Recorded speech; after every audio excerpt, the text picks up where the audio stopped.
The Battle of Passchendaele, 31st of July to the 6th of November, 1917. The Battle of Passchendaele, also known as the Third Battle of Ypres, was one of the largest battles of the First World War. Field Marshal Douglas Haig, commander of the British Expeditionary Force, feared an impending German blockade that would damage the British war effort, so his plan was to quickly break through Ypres and move through Belgium, capturing the German U-boat bases. Russia's exit from the war also brought on this haste, as German forces from the Eastern Front were now redeploying to the west.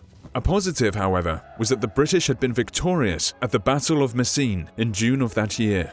General Hubert Gough would command the British Fifth Army, supported by the Second Army under General Hubert Plumer in the south and General François Antoine leading the French First Army to the north.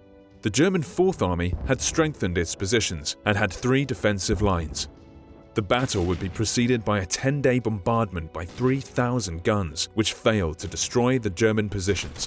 The infantry attack began on the 31st of July.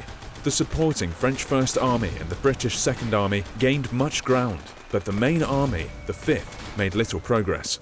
The artillery barrages damaged the ancient land drainage system and, following the heavy rain, transformed the battlefield into a swampy marsh, devoid of trees with thousands of shell craters. These awful conditions caused rifles to become clogged up with mud and tanks to become stuck. The terrain eventually became so bad that some men and horses drowned. Little progress was made by the British troops, and each attack, followed by inevitable counterattacks, left thousands of British and German dead. As the offensive came to a stalemate, other tactics were devised. The Canadian Corps launched a diversionary attack in the city of Lens to draw the German forces away, inflicting many casualties. Anzac forces would also join the British forces, but the same effect of gaining enemy ground, only to be counterattacked, continued. Plumer had taken over from Gough and moved to smaller offensives with limited objectives, rather than trying to punch through the German lines. Several attacks were launched by Plumer from late September when the weather had improved. Canadian divisions had also been brought into the main operation by Currie in October, under Haig's orders, as Haig's BEF armies depleted further.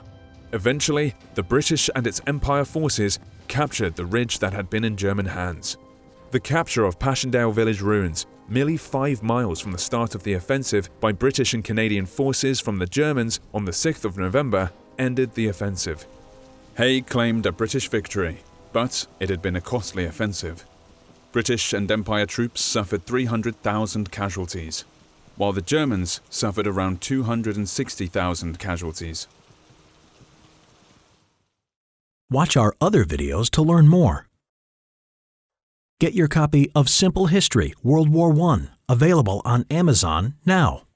Thank you guys for all your support on the Simple History YouTube channel. If you enjoy it, please consider visiting our Patreon page. There, you can show us your support for the channel by donating and make a huge difference in what we're able to create for you.